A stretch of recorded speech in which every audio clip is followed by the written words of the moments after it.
సుప్రీంకోర్టులో జరిగినటువంటి విచారణలో భాగంగా సో ఈ సిట్టు సంబంధించిన దాన్ని కొనసాగింపుకు సంబంధించినటువంటి విషయం పైన ఏ రకంగా డైరెక్షన్ ఇవ్వచ్చు అనే దానిపైన కూడా ప్రస్తుతం ఆసక్తికరంగా మారింది.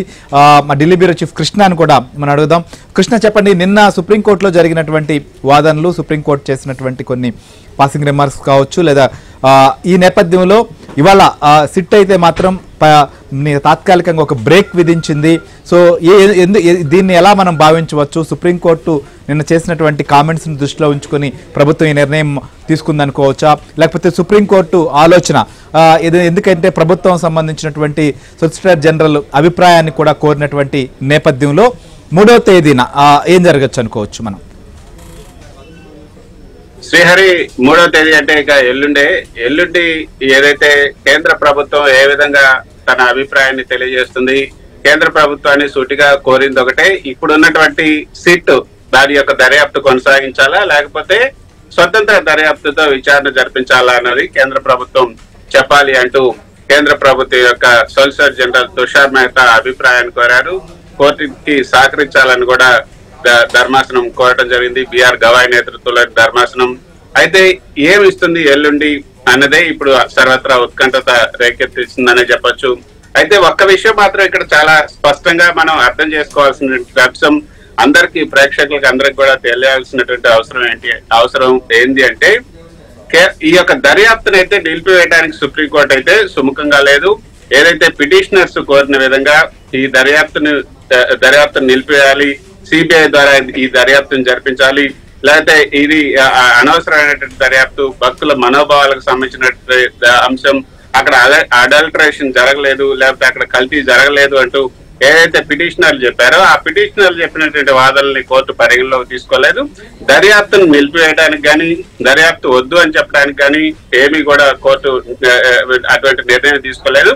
దర్యాప్తు అయితే కొనసాగుతుంది. కానీ అక్కడ ఏపీ ప్రభుత్వం వేసినటువంటి దర్యాప్తా, లేకపోతే కేంద్ర ప్రభుత్వ ఆధ్వర్యంలోని దర్యాప్తా, లేకపోతే కేంద్ర ఆరోగ్య శాఖ ఏదైతే ఉందో ఆరోగ్య శాఖ నేతృత్వంలో ఉన్నటువంటి అధికారులతో ఈ దర్యాప్తు జరుగుతుందా అంటే, ఆరోగ్య శాఖకు సంబంధించినటువంటి అంశం కాబట్టి కల్తీకి సంబంధించినటువంటి అంశం, ఈ యొక్క నెయ్యికి సంబంధించి ఏదైతే సరఫరా చేస్తున్నారో ఆ సరఫరా చేసే వారందరికీ కూడా కేంద్ర ఆరోగ్య శాఖ నుంచే కొన్ని లైసెన్సులు కూడా తీసుకోవాల్సి ఉంటుంది.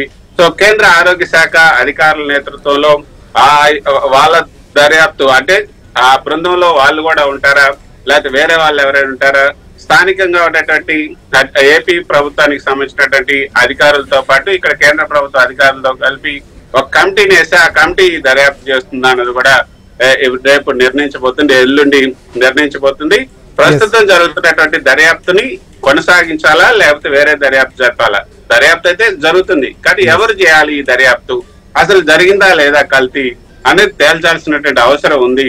కల్తీ జరిగితే ఎలా జరిగింది, అసలు ఇప్పుడు ఏదైతే ఎయిర్పోర్ట్స్ నుంచి తీసుకున్నటువంటి శాంపుల్స్ ఏవైతే ఉన్నాయో వాటిలో కల్తీ జరిగిందని చెప్తున్నారు. అంటే 6వ తేదీ 12వ తేదీ ఈ 2 రోజులు జరిగినటువంటి కల్తీ ఏదైతే ఉందో ఆ 2 ట్యాంకర్లో ఆ కల్తీకి సంబంధించి ఏదైతే ఇంగ్రీడియంట్స్ ఉన్నాయో ఆ ఇంగ్రీడియంట్స్ ని గత ఎప్పటి నుంచి అయితే సరఫరా చేస్తున్నారో ఆ సరఫరా చేస్తున్నటువంటి ఇంగ్రీడియంట్స్ లిస్ట్ ఏదైతే ఉంటుందో ఆ ఇంగ్రీడియంట్స్ ని తీసుకుంటే సరిపోతుంది. ఇప్పుడు ఈ ట్యాంకర్ లో కల్తీ జరిగింది కాబట్టి ఇదే ఇంగ్రీడియంట్స్ లో అంతకు ముందు కూడా సరఫరా చేసి ఉంటారు కాబట్టి అది కూడా కల్తీ జరిగినట్లుగా నిర్ధారించుకునే అవకాశం ఉంటుంది. సో దానికి 3వ తేదీ జరుగుతుంది. కాకపోతే ఎందుకు ఇప్పుడు ఏపీ ప్రభుత్వం నిలిపివేసింది అంటానికి కూడా ఒక చిన్న ఉదాహరణ చెప్పొచ్చు. గతంలో రేవంత్ రెడ్డికి సంబంధించి ఓటుకు నోటు కేసుకు సంబంధించి వేరే రాష్ట్రానికి బదిలీ చేయాలన్నప్పుడు అప్పుడు కూడా ఇదే విధంగా అక్కడ ఉన్నటువంటి హోమ్ మినిస్టర్ గా ఉన్నారు కాబట్టి ఆయన నేతృత్వంలో ఉన్నటువంటి హోమ్ మినిస్టర్ తర్వాత హోంశాఖ అధికారులు ఆ కేసులో అటెండ్ అవ్వాలి కాబట్టి అప్పుడు సమగ్రంగా జరుగుతుందా లేదా అని చెప్పి అయితే దాన్ని ఆయన లేకుండా వేరే పర్యవేక్షణతో కొత్తగా ఏర్పాటు చేయడం జరిగింది, వేరే బదిలీ చేయకుండా. అదే విధంగా ఇప్పుడు కూడా కొత్త ఏర్పాటు చేసే అవకాశం ఉంది అయితే మనకు అర్థం అవుతుంది. Right, thank you Krishna. So మొత్తానికైతే కల్తీ సంబంధించిన విషయం పైన మాత్రం ఖచ్చితంగా విచారణ అయితే జరుగుతుంది. అయితే ప్రస్తుతం ఆ సిట్టు యథావిధిగా ఈ విచారణ కొనసాగిస్తుందా లేకపోతే కేంద్ర ప్రభుత్వానికి సంబంధించినటువంటి ఆరోగ్య శాఖ సంబంధించిన